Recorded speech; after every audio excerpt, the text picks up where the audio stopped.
Après les classiques que sont The Wire, Oz, Les Sopranos, Six Feet Under et les succès de Game of Thrones, Chernobyl et House of the Dragon, HBO est de retour pour encore une fois mettre tout le monde d'accord. Quand on parle de séries, surtout en termes de consistance dans la qualité, ils sont loin devant tout le monde. Et pour une fois, c'est assez rare pour le signaler, on est devant ce qui sera, en tout cas si ça continue comme ce premier épisode, une excellente adaptation de jeux vidéo en live.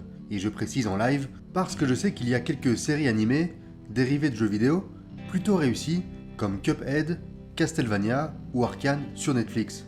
J'ai cela dit envie de nuancer un peu tout ça parce que, pour moi, il est évidemment logique qu'il est plus facile d'adapter The Last of Us, qui était déjà très cinématographique, qu'un jeu de baston ou de plateforme, qu'il faudra complètement réinventer.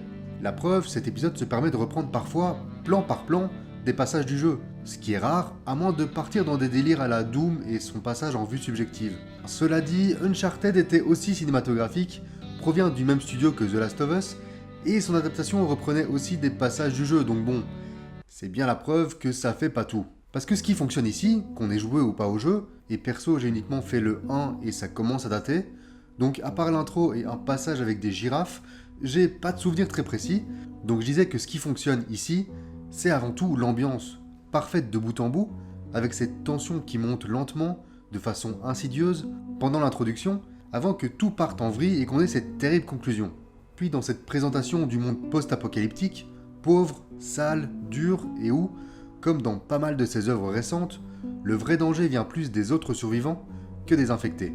N'en déplaise à ceux qui ont critiqué les choix de casting parce que Joel était trop latino ou Ellie pas assez jolie pour eux, c'est quand même chaud parce que bon, c'est une ado les gars. Pedro Pascal et Bella Ramsey sont parfaits dans leur rôle.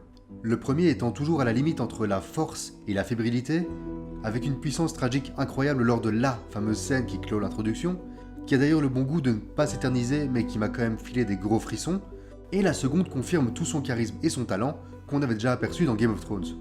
Et pour rester un peu sur le casting, ça m'a aussi fait très plaisir de revoir Anna Torv, que j'avais découvert dans Fringe, et la jeune Nico Parker, qui est, le saviez-vous, la fille de Tandy Newton, voilà, bon, vous faites ce que vous voulez avec cette info, personnage principal des 30 premières minutes, réussit à complètement nous faire croire en sa relation avec son père, et à nous faire s'attacher à elle en seulement quelques scènes.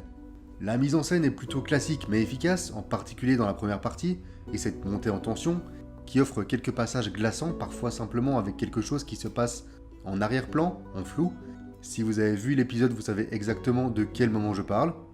Et une émotion bien dosée qui ne tombe pas dans l'hystérie ou le tire-larme grossier.